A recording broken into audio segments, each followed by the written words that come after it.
सिद्धि की शादी के बाद वो ससुराल चली जाती है। पीछे रह जाती है भाभी रानी। सिद्धि के ससुराल जाते ही भाभी कहती है, अरे वाह जी वाह, सारे कपड़े मेरे। हाय रे पैंट, अरे वाह वाह, मजा आ जाएगा। अरे ये सिद्धि की अलमारी के सामने खड़े होकर क्या बड़बड़ा रही है? जाकर देख मेहमानों को विदाई की मिठाई मिली कि नहीं। अब हाँ माँ जी, क्यों नहीं, लेकिन पहले कपड़े तो बदल लूं।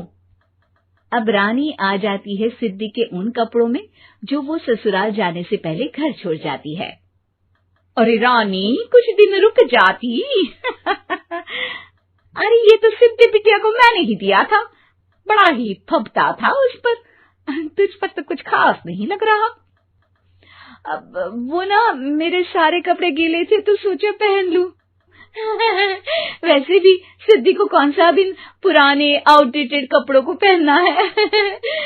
वैसे भी ये सूट तो मैंने तभी पहना था, वैसे खास है भी नहीं ये। हाँ ठीक है, लेकिन ना मेरी सिद्धि पर तो जमता था।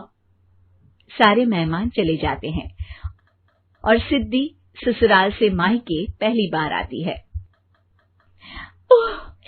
अपना घर, अपना कमरा, अपनी अलमारी। ये बोलकर जैसे ही सिद्धि अलमारी खोलती है तो सामने उसके कपड़ों की जगह कुछ और ही रखा होता है। माँ, जरा कमरे में तो आना। सास और रानी वहां पहुंच जाते हैं।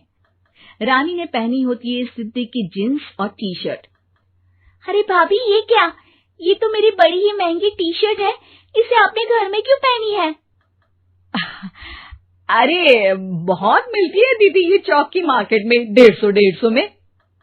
ओ भाभी प्लीज, ये एरोपोस्टल है, 2000 की एक टी शर्ट। ओहो, 2000 में तो दीदी 4 साड़ी आ जाए।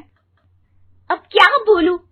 भाभी, ये मेरी अलमारी में छोटू के कपड़े, तो मेरे कपड़े कहाँ हैं?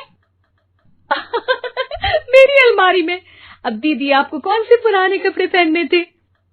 माना भाभी, लेकिन मैं जब घर आती तो यही सब पहनती ना। अरे तुम तो बड़ी कंजूस हो दीदी। खैर वक्त आता है जब सिद्धि ससुराल के लिए रवाना हो रही होती है।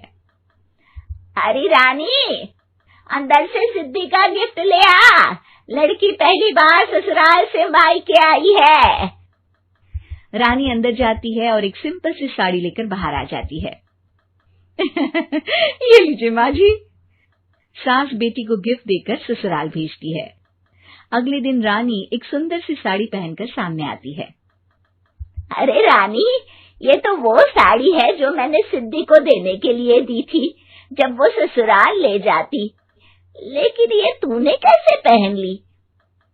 अरे माँ जी, ये साड़ी तो मुझे बहुत पहले से ही पसंद थी, लेकिन चिंता ना करिए, मैंने सिद्धि के लिए भी अच्छी सी साड़ी दी है। हाँ। तभी सिद्धि का फोन आता है। क्या माँ, कुछ अच्छा तो दिया होता ससुराल ले जाने के लिए। अरे पहले दिखा दिया होता। ये चमकते हुए पैकेट में नौकरानी वाली साड़ी मत दिया करो माँ।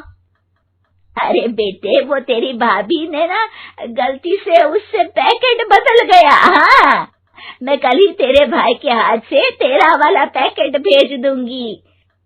अरे रहने दो माँ, आई एम श्योर भाभी ने अभी वही साड़ी पहनी होगी जो तुमने मेरे लिए रखी थी। तुम तो समझ नहीं पाई उनको। खैर छोड़ो, मैं ज्यादा बोलती अच्छी नहीं लगती, रहने दो, आपको उन्हीं के साथ रहना है, फिर बात करेंगे।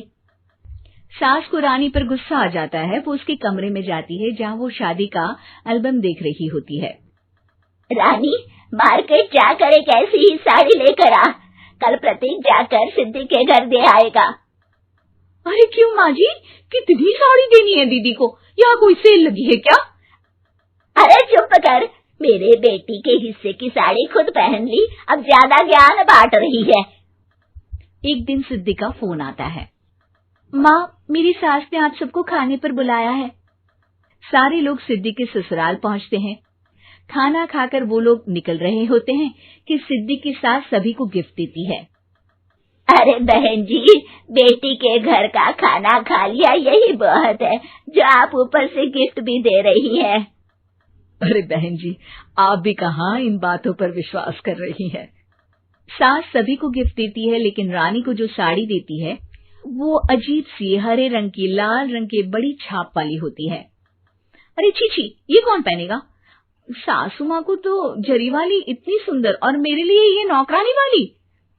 अरे भाभी, दरअसल मैं जब भी घर आती थी आप वापसी में ऐसी ही साड़ी देती थी ना, तो माँ ने सोचा कि आपको आपकी पसंद की ही साड़ी क्यों ना दी जाए। बेचारी रानी, बोलती भी तो क्या। सिद्धि और सास रानी का चेहरा देखकर हंसने लगती है, तो रानी समझ जाती है कि अपने ही बिछाए जाल में वो फंस चुकी है।